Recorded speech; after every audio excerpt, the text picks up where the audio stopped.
A global ovation this morning. Game over. We go home happy. As North America's World Cup plays out its final act. Tensions escalate again in the Middle East. There will also be a little more severe retribution attacks. As 2 U.S. service members were killed in action. Plus, our DC Bureau pours over freedom and prosperity numbers from the U.S. and 170 other nations. Core basic things that we take for granted in the United States. These stories and more coming up on Newsbreak.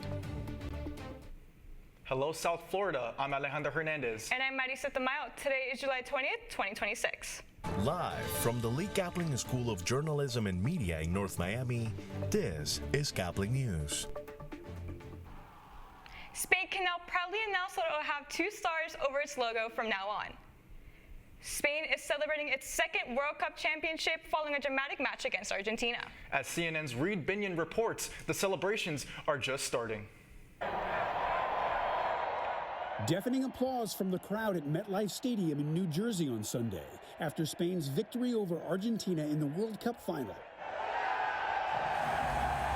The victors proudly accepting the World Cup trophy after their win. It came after watch parties around the world teemed with anticipation all day before the match, and fans watched with rapt attention throughout the game. The audience at MetLife Stadium included numerous celebrities and dignitaries, as well as world leaders including President Donald Trump.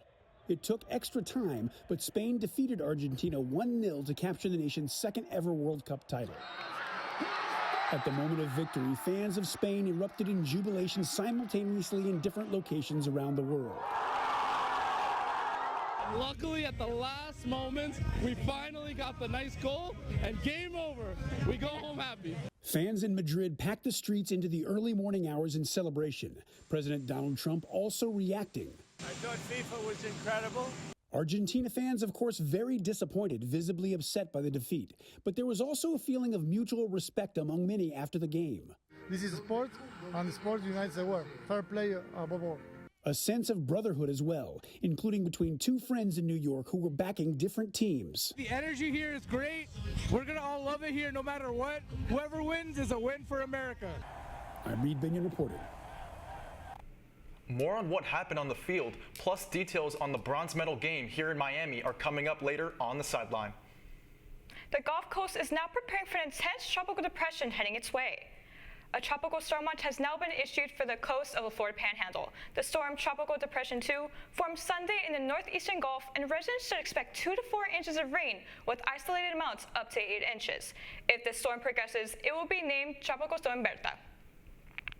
This weekend, the tensions between U.S. and Iran have spiked over 2 U.S. members were killed in Jordan last Friday. On Sunday, the CENTCOM located the remains of a service member who was listed as missing in the action. This, along with another service member who was killed Saturday in Iraq, gives reason to believe that these conflicts will spiral further.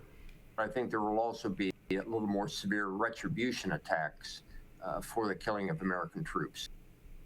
The Iraqi Prime Minister just recently met with President Trump to focus on bilateral relations and, more importantly, to hopefully settle the rising regional tensions.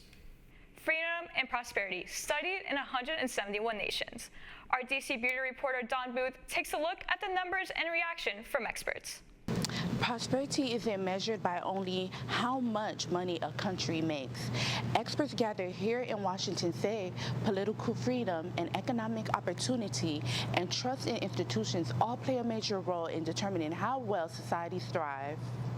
Leaders from governments, think tanks, and international experts from different organizations gather in Washington to unveil the 2026 Freedom and Prosperity Index, which evaluates 171 countries using indicators that include economic freedom, political freedom, and the rule of law. Core basic things that we take for granted in the United States aren't necessarily exist around the world. And if we can encourage countries to take those steps, that's where economic growth gets unlocked. That's where prosperity gets unlocked. That's where poverty starts being eradicated.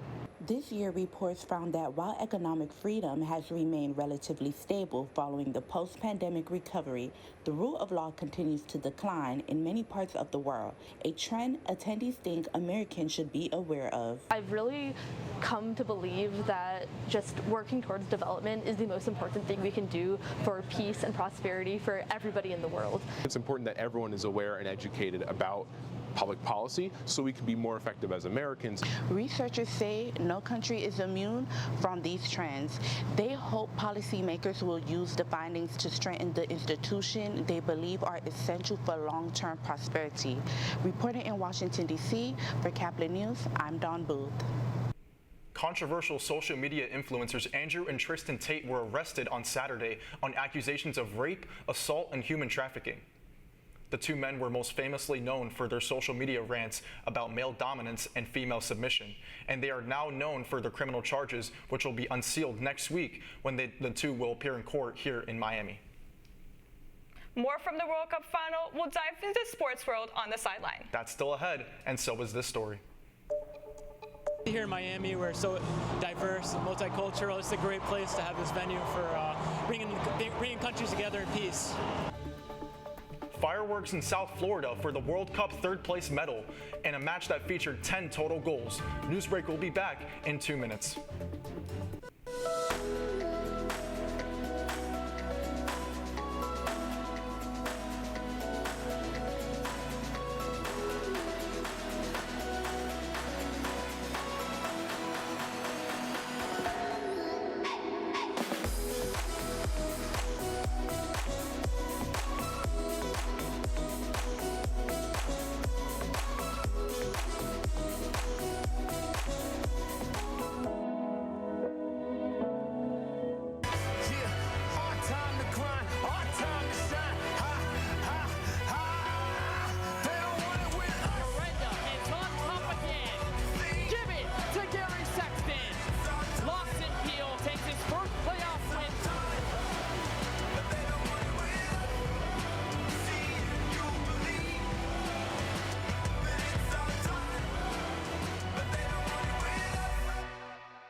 Radcliffe Art and Design Incubator is the velocity accompanying the fellow's rudder, as in a boat.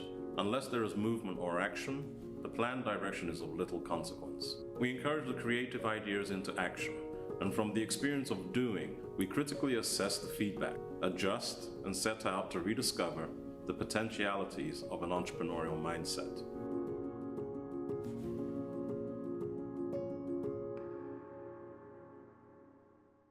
Stand is precise, no margin for error. Dare to forget that. Dare to have fun with it. Get weird with it. Dare to send those old STEM theories flying past the neighbor's house into outer space.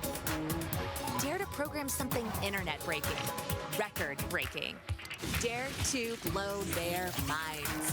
Dare to learn the difference between sedimentary and metamorphic rock. Go find those rocks. Dare to keep daring. Dare to STEM. Check out She Can STEM to get started.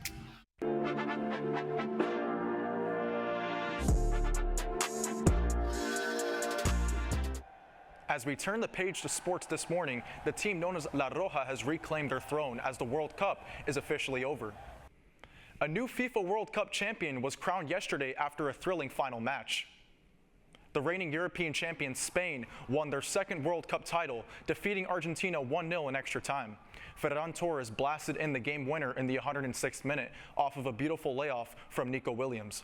Although the scoreline didn't reflect the performance, La Roja dominated from start to finish, recording 20 shots with 11 on target and a 68% possession rate and a 90% pass accuracy, while not surrendering a single shot on target from Argentina. Only one team left Hard Rock Stadium with the bronze medal on Saturday, but thousands of fans left with memories from one of the final matches of the 2026 FIFA World Cup. Caplin News' Frida Flores takes us inside the atmosphere.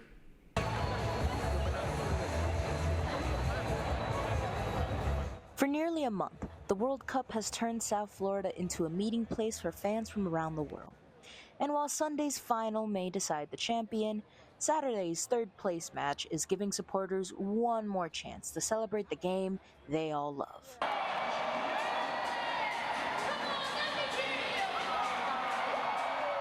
England and France entered the match after semi-final losses ended their hopes of reaching the World Cup final.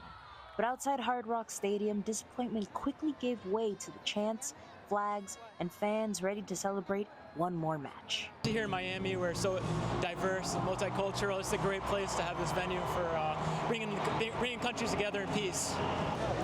For France and England, this match offers an opportunity to end the World Cup on a positive note. For fans, it is one more chance to take in an experience many of them have waited years to see. Supporters arrived hours before kickoff, representing both teams, and plenty of other countries that were no longer in the tournament. For many, the third-place match was less about the standings and more about experiencing the World Cup atmosphere all before it comes to an end. Es que no tienes que ir tan lejos, ir a ver un mundial. Si tú eres colombiana, si tú eres de Ecuador, uruguayo, y te quedas cerca tu mundial, vienes y lo miras. And once kickoff started, supporters inside the stadium reacted to every opportunity, turning a consolation game into one of the tournament's loudest remaining celebrations.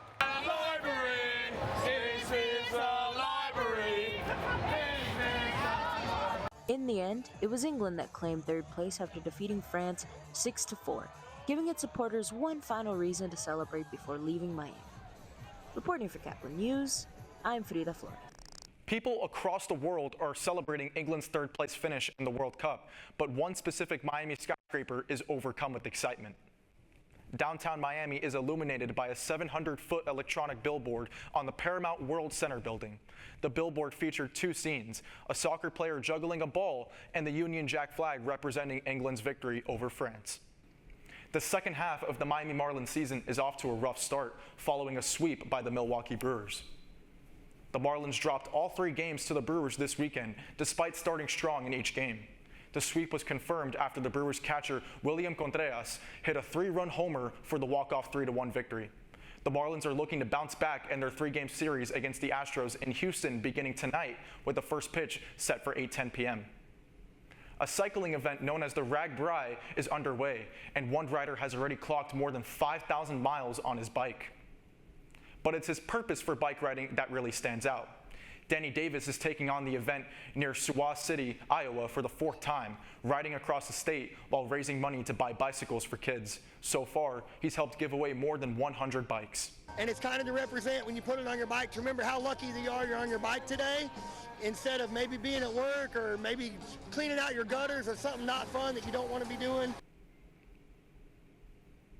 Known for his big, goofy bike, Davis is also handing out 250 lucky pennies along the route, sharing a simple message of joy, kindness, and the spirit of cycling.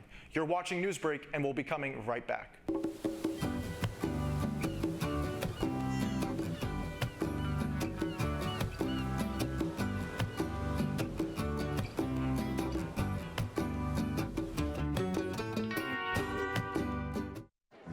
The black truck? Hey, Christina from accounting. Yeah, hi. Hey, I used to date a girl named Christina. Oh, really? Yeah, and then she dumped me for my best friend. You want to see some photos of them that I took? I don't. I thought we talked about this, buddy. Buzzed and overshared again? Yeah. Yeah. I'm gonna call a car. That's a smart idea. So yeah, I know, that's why I did it. Hey, you're gonna get back to the top of the mountain. Does that mean I'm gonna get back with Christina? No. Oh. No.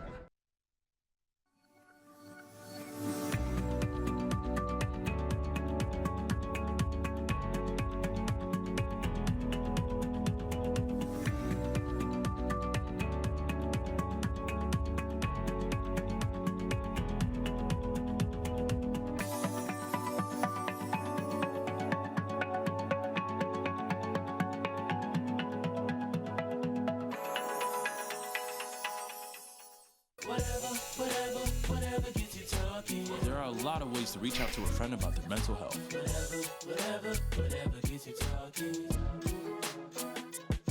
Learn how you can help at seizetheawkward.org. Bill is a family man.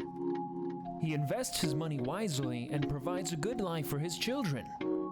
Just one problem. He often opens emails from senders he doesn't know, and his computer is not password protected.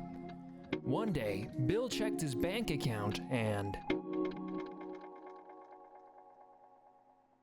94% of malware attacks originate from emails.